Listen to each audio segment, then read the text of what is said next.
पालनामध्ये success व्हायचं असेल तर काय करायला लागतं? तर मी पहिल्यांदा सांगतो की मेंढी पालनामध्ये सक्सेस करायचं असेल, माझ्यासारख्याला फॉलो करायची काही गरज नाही सर्वात म्हणजे. आणि माझ्यासारख्याला सबस्क्रायबर केला म्हणजे तुमचं सक्सेस होईल हेही नाही.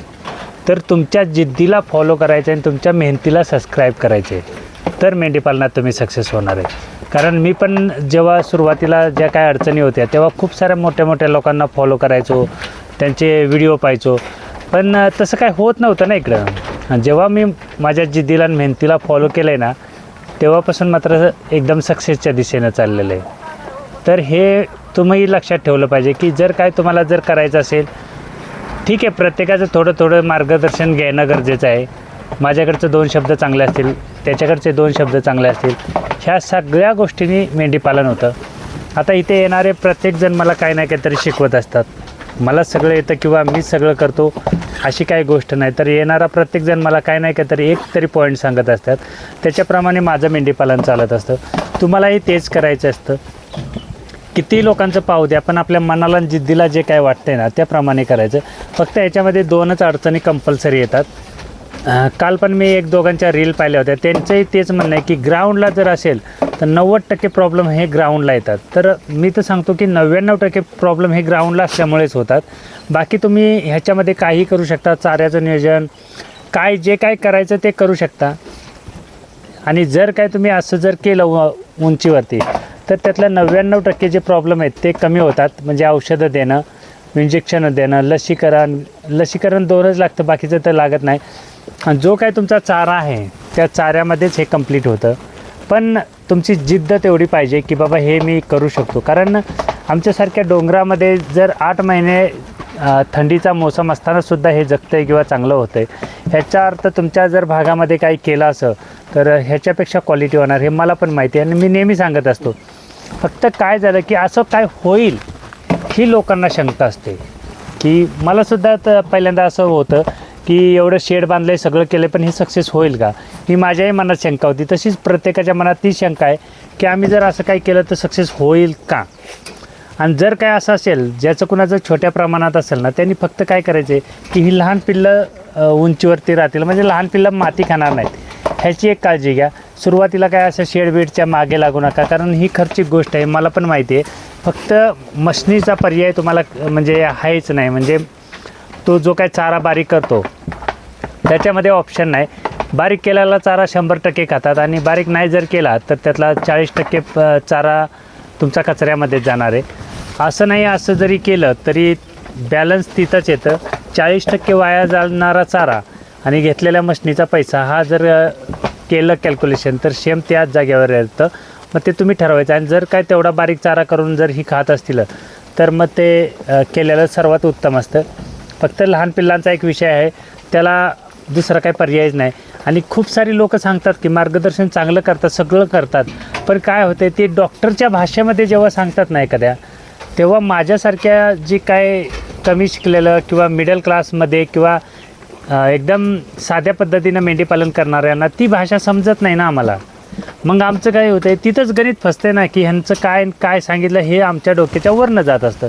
त्याच्यामुळे मेंढीपालन हे त्या पद्धतीनं आलं. शेळीपालनाचं बघा, खूप सारे व्हिडिओ आहेत, खूप सारे लोक सांगत असतात, काही नसतं. पण मेंढीपालनाचे कमी व्हिडिओ आहेत, सांगणारे कमी आहेत, आणि ज्या पद्धतीनं सांगतात त्या म्हणजे मोठ्या ज्या जनरल नॉलेजच्या पद्धतीनं ती सांगतात ते आपल्यासारख्याला समजत नाही.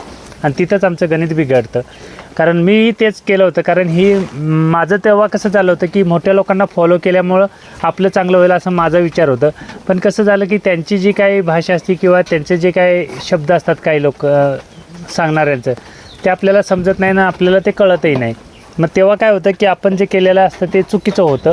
त्याच्यापेक्षा काय करायचं, आपल्याला वाटतं आहे की बाबा असे 2 प्रॉब्लेम आहेत, ह्या 2 प्रॉब्लेमला काय सोल्युशन निघेल हे 2 गोष्टी करायच्या का.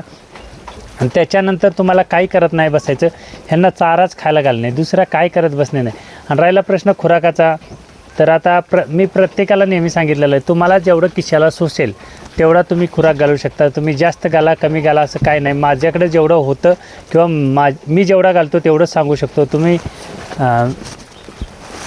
एखाद्याला जर वाटलं की बाबा जास्त खुराक घालायचं, चांगले प्राणी होणार आहेत, नाही असेतलं नाही. किंवा एखाद्याला वाटलं ह्याच्यात मिनरल मिक्सचर टाकावं, एखाद्याला वाटलं ब्रोटन वगैरे टाकावं, काही तुम्ही टाकू शकता. मी म्हणत नाही टाकू नका, टाकू शकता, सगळं काय करू शकता. फक्त काय होतं आहे की आमचं काय होतं की आम्ही मोठ्यांना बघतो की नाही त्याचं तसं आहे म्हणजे मी तसं करेन, पण त्यांनी किती दिवसातनं ते झिजून तिथपर्यंत गेलेलं असतात हे आपल्याला माहीत नसतं. आणि ते मोठे होताना त्यांनीसुद्धा आपल्यासारख्या पहिल्यांदा अडचणी घेतलेल्याच आहेत आणि त्याच्यातनं शिकत तिथपर्यंत गेलेले आहेत. त्याच्यामुळं आपल्यालाही ते होणारच आहे, आपल्यालाही त्यातनं शिकत तिथपर्यंत जायचं आहे. आपण काय तेवढंच राहणार आहे का? नाहीच. मला पहिल्यांदा कळत नव्हतं, माझ्याकडे 80% मर्तूक होत होती. मग मी काय केलं पाहिजे होतं, तर संयम ठेवला आणि मेहनतीवरती थोडासा भरवसा केला की नाही आपण जर मेहनत केली तर आपल्या पद्धतीनं होईल. आणि समजा माझ्यासारखा एखादा सांगत असेल पण तुमच्या भागामध्ये तसं होतच नसेल तर काय करायचं मग त्याच्यापेक्षा काय करायचं, आपल्या भागामध्ये जे काय होतं आहे त्याच्यावरती डिपेंड करायचं आणि त्याच्यावरतीच हे चालवायचं. काही फरक पडणार नाही, चांगल्या पद्धतीतनंच येईल.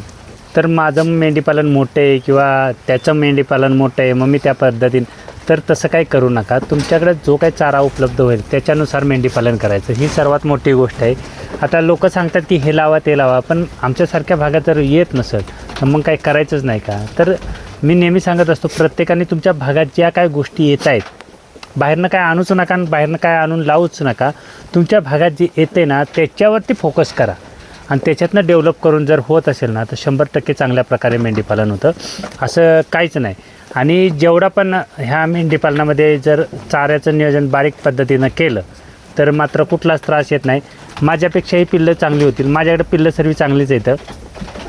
आणि जर तुम्हाला तसं पाहिजे असेल तर बारीक चाऱ्याशिवाय दुसरा ऑप्शन नाही, ह्याच्यापेक्षाही पिल्लं चांगली होतात. मेंढीपालन हे वाईट नाही, कधीच नाही, कुठलीच मेंढी वाईट नाही. मी तर सांगतो कुठलीच मेंढी वाईट नाही, सर्वच मेंढ्या चांगल्या येतात. फक्त काय झालं की आम्हाला माहिती जी पाहिजे होती ती कमी झाली आणि असं लोकांचा समज झाला होता की पहिल्यांदा मेंढीपालनात एक पिल्लं होतं त्याच्यामुळं मेंढीपालनाकडे कमी वळता शेळीपालनाकडे जास्त लोक होती. म्हणजे ज्यांना शेळीपालनाचा गंध नव्हता तीसुद्धा शेळीपालनाकडे गेलीत का, तर शेळीला 2-3 पिल्लं होतात म्हणून. पण आता काय झालं की मेंढीपालनामध्ये सुद्धा तसंच सेम गणित झाले. त्याच्यामुळे लोकांचा जे काय कल होता तो परत मेंढीपालनाकडे म्हणजे येऊ लागला. कारण हे चाऱ्याचं नियोजन काही लागत नसतं, जो काही चारा आहे त्याच्यावरती एकदम कम्फर्टेबल राहतं. त्याच्यामुळे लोकांना वाटायला लागलं की परत मेंढीपालनाकडे जावं. तर ही प्रत्येकाची तशीच म्हणजे जी काय आहे परिस्थिती होणार आहे. कारण आपण बारक्यानं अभ्यास केलाच नव्हता ह्या पहिल्या गोष्टीचा सगळा, आणि कोण असं समजावून सांगू शकत नव्हतं की अशा काय पद्धतीनं केलं तर अशा काही गोष्टी होतात. आता मला भेटायला येणारे इंजिनियरपासून म्हणजे एकदम उत्तम मेंढीपालकापासून सगळेच लोक येतात, अनुभवी लोक येतात आणि त्यांचंच मला मार्गदर्शन होतं. त्याच्यामुळं मी मेंढीपालन करतो.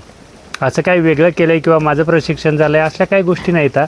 फक्त काय ती येतात, थोडी त्यांची माहिती मला सांगतात, माझी थोडी करतात आणि त्याच्यामधनं जे काय आपल्याला कमी असतं माझ्याकडं ते मी शिकत असतो. चाऱ्याचं तर काय आमचं विचारूच नका, चाऱ्याचं काय आम्हाला म्हणजे कन्सेप्टच नाही, कारण आमचा भागच तसा आहे, तर चाऱ्याची कन्सेप्टच नाही. तरीसुद्धा जर असं होत असेल तर ज्या भागामध्ये चाऱ्याचं चांगलं गुणवत्ता असेल त्या भागामध्ये 100% तुम्ही करून पहा, कधीच मेंढीपालन हे लॉस जाणार नाही.